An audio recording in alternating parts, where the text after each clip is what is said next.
அண்மையில் ஒரு பங்குக்கு போயிருந்தேன். அந்த கோவில் புது கோவில். அந்த குருவானவர் ஒரு சாட்சியை சொன்னார். மக்கள் பைசா தரேன்னு சொல்லியிருக்கிறாங்க, கோவில் கட்டணம்னு இவருக்கு ஒரு விருப்பம். ஏன்னா அந்த கோவில் ரொம்ப டேமேஜ் ஆயிடுச்சு.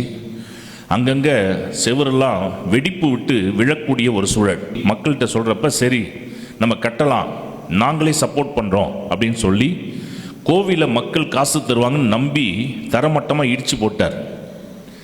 ஆனால் மக்களுடைய சூழல் உடனடியாக காசு தர முடியாத ஒரு சூழல். இப்போ கோவில் இல்லாமல் கிரவுண்டில் பூச வைக்கக்கூடிய ஒரு சூழல். அப்போ நற்கரணை ஆண்டவர்கிட்ட போய் அவர் உட்கார்ந்து ஜெபம் பண்ணுறார். ஆண்டவரே, மக்கள் தருவாங்கன்னு நம்பி நான் கோவிலை இடிச்சிட்டேன். ஆனால் இப்போ உங்களுக்கு திருப்பலி நிறைவேற்றுவதற்கு கூட கோவில் இல்லை, கிரவுண்டில் மழை பெஞ்சாக்கா இன்னும் கஷ்டம், என்ன செய்யுதுன்னு எனக்கு தெரியல. அப்போ நற்கரணை தனியாக வைத்து அவர் ஜெபம் பண்ணிட்டு இருக்கிறார். ஜெபம் பண்ணிட்டு இருக்கும் பொழுது ஒரு கனவிலே ஆண்டவர் பேசுகிறார் இந்த குருவானவர்கிட்ட. அதாவது, ஆற்றுல தண்ணி வத்திடுச்சேன்னு நீ கவலைப்படுற, ஆற்றில் இருக்கக்கூடிய ஊற்றை பார் அப்படின்னு ஆண்டவர் சொல்லியிருக்கிறார். இவருக்கு ஒன்றும் புலப்படலை, அது என்ன ஆற்றுல இருக்கக்கூடிய ஊற்று. அதே அடுத்த நாளில் போய் ஆண்டவர்கிட்ட போய் உட்கார்ந்து கேட்குறார், ஆண்டவரே, ஆற்றுல இருக்கக்கூடிய ஊற்று எனக்கு ஒன்றும் புரியல, எனக்கு இன்னைக்கு வெளிப்படுத்துங்க.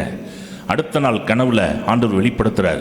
அந்த நற்கரணையில் இருக்கின்ற தேவன் தன்னை அந்த கனவிலை வெளிப்படுத்தி நான் தான் அந்த ஊற்று என்பதை அந்த குருவானவருக்கு வெளிப்படுத்துகின்றார். கரங்கள் தட்டி ஆண்டவர் நன்றி சொல்லுவோம். Praise the Lord.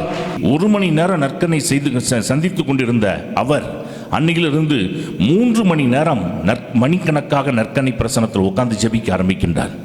ஆண்டவரே, நீங்க இருக்கக்கூடிய கோவிலை கட்டி முடிக்கணும், எனக்கு கையில் பைசா இல்லை, எப்படியாவது நீங்க தான் கொடுக்கணும் அப்படின்னு சொல்லி அவர் ஜெபிக்கிறார். ஜெபித்த ஒரு 3 நாட்களில் ஒரு காரு அந்த அறை வீட்டுக்கு முன்பாக உள்ளே நுழைகின்றது. அதிலிருந்து ஒரு 3 பேர் இறங்குறாங்க. ஹஸ்பண்ட் அண்ட் ஒய்ஃபு, ஒரு பையன். ஃபாதர், இந்த கோவில் ஏன் இப்படி இடிஞ்சு போய் கிடக்குது? இல்லை, கட்டலான்னு சொல்லி நாங்கள் ட்ரை பண்ணுறோம், மக்கள்கிட்டேருந்து வர வேண்டிய தொகை வரல, அதனால் கொஞ்சம் டிலே ஆகுது. உடனே ஒரு செக் எடுத்திருக்கார் அவர்.